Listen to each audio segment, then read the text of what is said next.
Hello friends, स्वागत है मेरा यूट्यूब चैनल में। आज हम सिस्टिक एक्ने के बारे में चर्चा करेंगे। एक्ने का ऑलरेडी हमने वीडियो बनाया है जो मेरे यूट्यूब चैनल में है, आप इसको देख सकते हैं। लेकिन इस पर्टिकुलर वीडियो हम जो बना रहे हैं इसमें हम सिस्टिक एक्ने यानी जो सबसे सीवियर वाला एक्ने होता है उसके बारे में चर्चा करेंगे। तो चलिए शुरू करते हैं टॉपिक।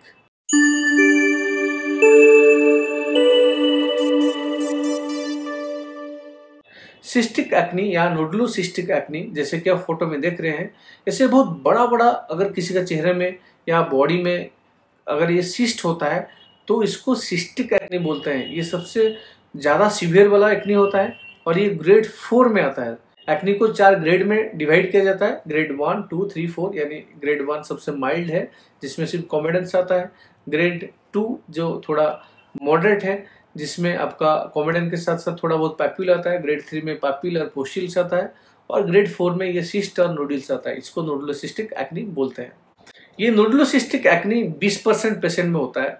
डायरेक्टली जब स्टार्ट होता है ये नोडुलोसिस्टिक एक्नी, डायरेक्टली ऐसे कोई पेशेंट का सिर्फ नोडुल से या सिस्ट से स्टार्ट हो सकता है, और नहीं तो कुछ कुछ पेशेंट का पहले छोटा छोटा कॉमेडेंस होता है, पैप्यूल्स होता है, पॉस्ट्यूल्स होता है, फिर बाद में वो सिस्ट बन जाता है। तो ऐसे 2 तरीके से ये सिस्टिक एक्नी देखने को मिल सकता है। तो ये सिस्टिक एक्नी इतना इम्पोर्टेंट क्यों है? इसलिए इम्पोर्टेंट है क्योंकि इसमें स्कार होता है। ये जब ठीक हो जाता है, चेहरे में बड़ा बड़ा गड्ढा रह जाता है, स्कार जैसे यहाँ पे फोटो में देख रहे हैं ना, वैसे रह जाता है।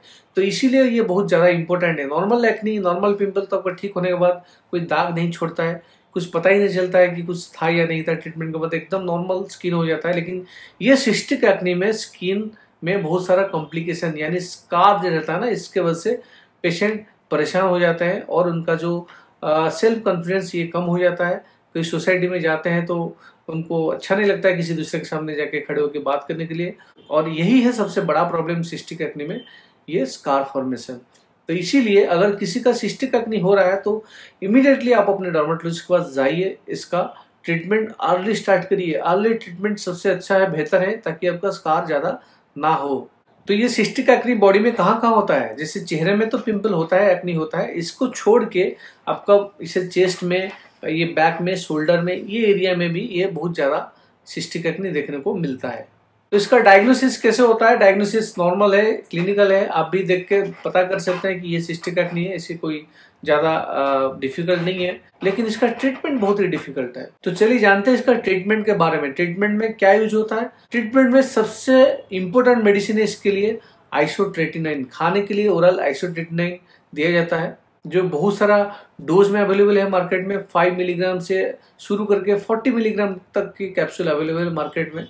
और इसका जो डोज धीरे धीरे एस्केलेट किया जाता है, यानी धीरे धीरे बढ़ाया जाता है।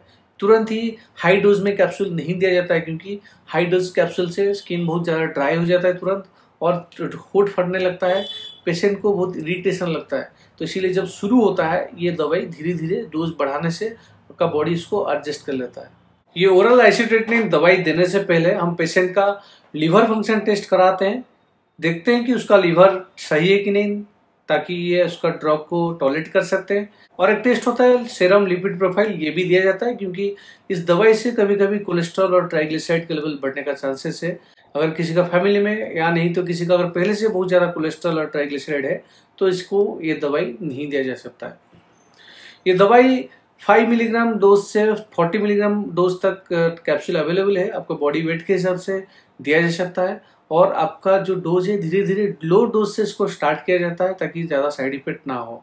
साइड इफेक्ट में क्या क्या हो सकता है? आपका लिप ड्राई हो सकता है, स्किन ड्राई हो सकता है, कभी कभी डिप्रेशन भी हो सकता है, और कभी कभी बॉडी में दर्द भी हो सकता है। लेकिन ये सारे साइड इफेक्ट रेयर है और मैनेजेबल है, इसीलिए टेस्ट करके खाना चाहिए और आपको डॉक्टर के साथ बिल्कुल टच में रहना चाहिए। जैसे कि हमने बोला है, ये सिस्टिक एक्नी बहुत रेजिस्टेंस है, इसे मल्टीपल कोर्सेस यानी बहुत बार आपको ये आइसोट्रेटिनाइन का कोर्स कंप्लीट करने को आपके डॉक्टर दे सकते हैं। इसलिए पेशेंस रखना पड़ेगा और ट्रीटमेंट सही टाइम से और सही डोज से कंप्लीट करना पड़ेगा, नहीं तो आपका एक्नी ठीक होने के बाद आपका बड़ा बड़ा स्कार रह जाएगा।